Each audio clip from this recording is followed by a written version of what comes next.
How to handle late night plumbing issues in Calgary.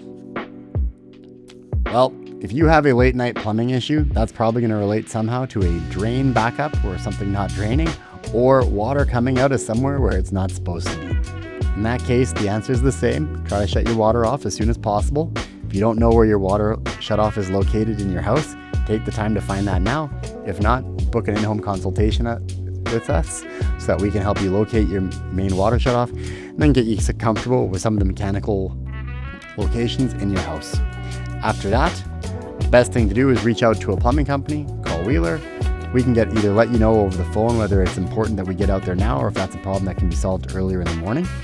And then being aware that you're an active participant in solving this problem sometimes, being able to take some photos from close up or far away, be able to send that to the plumbing company you selected, makes them a little more proactive, increases the likelihood of them being able to solve that problem in one trip.